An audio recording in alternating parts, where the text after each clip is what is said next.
As we wrap up, Michael, the wars in Iraq and Afghanistan, what is your solution that you think should happen now?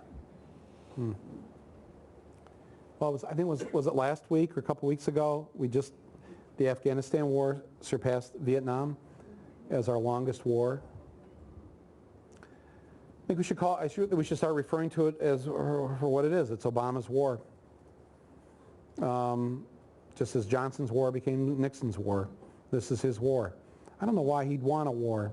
This is a completely unwinnable, I don't even want to use that word, because what are we trying to win? I mean, it's so absolutely crazy. And I've seen a couple documentaries. We saw one there when we were at Sundance, and I just saw one here at Tribeca that just show the absolute futility and stupidity of this war, and the third war that's going on really in Pakistan.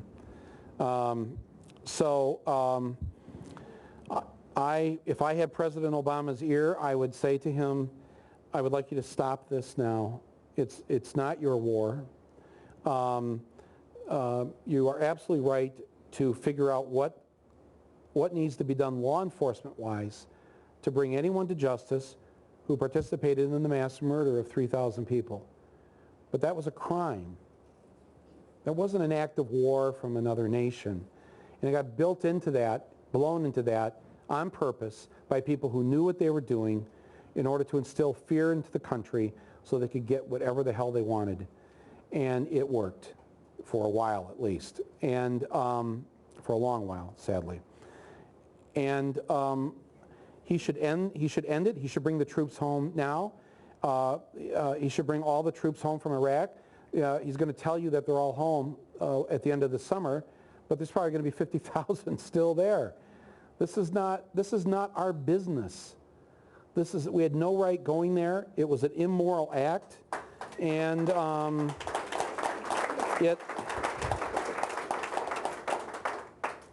you know, I just wonder sometimes, who do we think we are as Americans that we're not going to have to answer for this someday?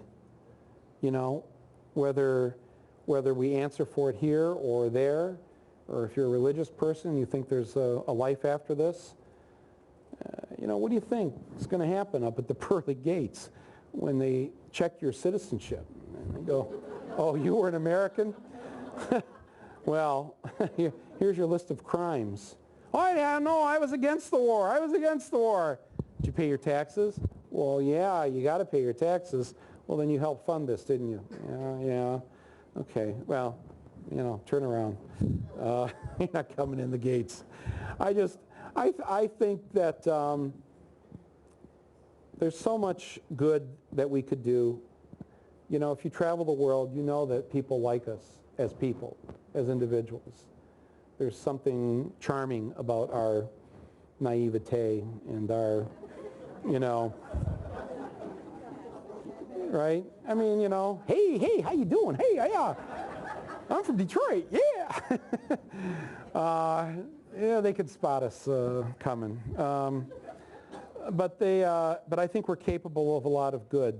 And when you have 1 billion people on this planet that tonight cannot drink a cup of clean water, another 2 billion who don't have clean sanitation, what if we used our money to do that? I read this crazy statistic, and I have not fact-checked this, so I'll just throw this out there, but it was something like for $15 billion or something like that, we could dig so many X number of wells in the third world that would greatly reduce that number of how many people don't have clean water. And I'm thinking $15 billion is what we've been spending almost every month on Iraq and Afghanistan. So 1 month of the killing machine could give clean water to virtually all the people that don't have it. Wouldn't you rather be known as the, you know, a citizen of a country that a child 10,000 miles away while growing up drinking clean water saw that plaque on that well that said brought to you from your friends in the United States of America? That's how I'd like to be known. Academy Award-winning filmmaker Michael Moore. And